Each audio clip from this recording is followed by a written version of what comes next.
Today is Buddha's birthday. Yay! So we get the day off from work. And last Thursday was Children's Day, so we got the day off from work.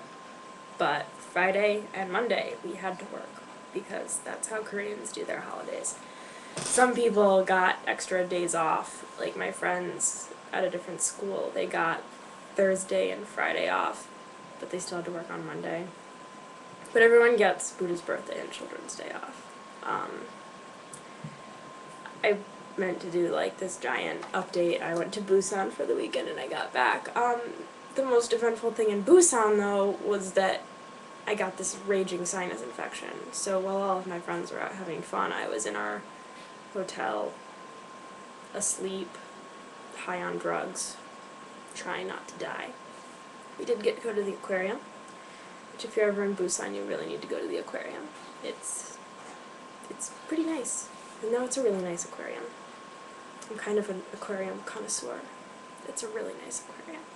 It's not the biggest, but it's pretty nice.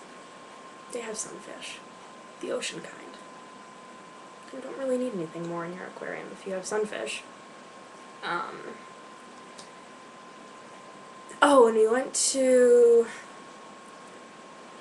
Haedong Yonggungsa Temple. It's in Busan, and I just slaughtered the name. When I finish this video, I'm gonna go and find that on the interwebs and put the real name in the box. But it's this incredible temple. It's built over the ocean, so there's the rocks and then the temple looks out over it, and it's really unique because Korean temples are usually built in the forests or on mountains. There aren't many that are on the ocean. Or it's not the ocean, it's the East Sea or the Sea of Japan. What name it's called depends on where you are. So it was gorgeous, and it was all decorated for Buddha's birthday with thousands of brightly colored paper lanterns. I'm going to be putting some of those photos up on Flickr in the very near future. So Busan was a lot of fun. It was a beautiful city. I really enjoyed what I was able to see and felt well enough to see. I wish I had time to go back and do more while I was healthy, because I know I'd really love to explore it. There's lots of old temples and fortresses in Busan, but I'm happy with what I did get to see. So because I'm sick with the sinus infection, I made it a big priority yesterday to go to the pharmacy and get some meds. Most things you can get over the counter here in Korea.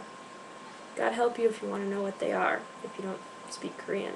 But I can read Korean, like I can sound all the letters out, but I can't. Oh, well, this one says nosu. I assume they're talking about your nose, even though there's a Korean word for it.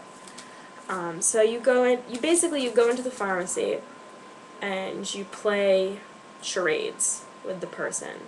I used my cell phone dictionary. All dictionaries in Korea have an English to Korean cell phone, so I tried to look up sinus infection on my cell phone, and I found it, and I showed it to the guys, and they're like, "Your eyes hurt?"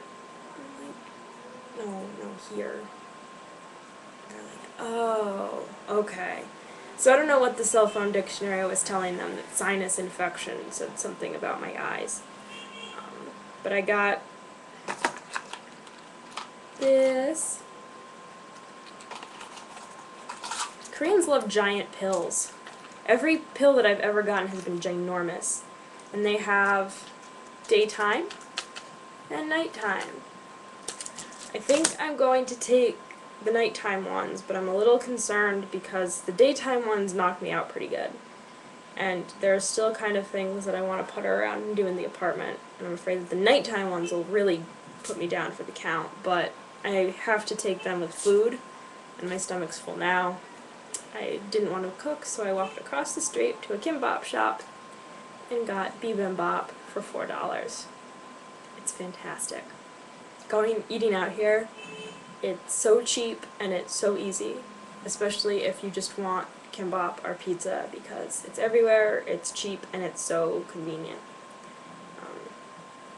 So I have to take my stupid pills. I also got a couple packets of this stuff, which the pills are like the pharmaceutical things, and this is Chinese medicine. I'm not sure exactly what it is, but it looks like yeast, and you mix it with water and you drink it. I thought it was going to taste like ass. It just tasted like water. Like, you could tell that there was something in the water, but it was not disgusting, which I was pleasantly surprised to find. It really reminds me, though, of those fiber commercials, like from Metamucil, where they're like, this one leaves your water clear, but this one makes your water look like poop. These are the ones that make your water look like poop. It's really gross to look at. I'm just so glad that it doesn't taste disgusting, because I have to take 2 of these a day, too. So hopefully I'll be all cleared up. I've had good luck with the medication they've given me, except that they don't give you enough. I don't know if Koreans just get better faster than Westerners, but you only really get like half a week's worth of pills, and then you have to go back and get more. Maybe that's the point. You have to go back and get more, but 2 3-packs of this and my little box of 6 pills only cost me $5. So, not complaining. Yeah, medication's really cheap here. And when I had to go to the hospital earlier the year because my chest burned every time I breathed, breathed? Every time I took a breath? Yeah. The whole thing cost me less than $30 for the checkup and the medication. So, I'd enjoy it a lot more if I could understand what I was taking and what people were saying. Because I actually have a drug allergy. I can't take Tylenol. I'm allergic to the main ingredient, acetaminophen. So I'm always really concerned. I bring this stuff into work and I'm just like, can you read this and tell me what's in it? Because I don't want to throw up. It's sad. So yeah, back to work tomorrow. I wish I was more exciting. My birthday was on the 24th, and I told my 3rd graders, and we had a mini party, mostly because they wanted to bring in snacks for themselves. And one of my students made me this beautiful folded paper pencil holder. It's like the prettiest thing ever. But I got ahead of myself. I was going to show it to everyone. I boxed it up because I can't put it in my suitcase, so it's all packed up and padded in this little box that I'm sending home. Yeah. I have 23 days left in Korea. Today's really gross. Because it's Buddha's birthday, you're supposed to go to temples and see things, but it's raining. Oh, it's been raining all day. And this has just basically been me sick and rambling, so I'll stop that now. But this upcoming weekend I'm going to Seoul and the DMZ, so I'll be able to give you a full report on what North Korea looks like. Woohoo! So yeah, thanks for watching if you got all the way through this, and I'm gonna go drug myself up, and hopefully I won't die. Bye!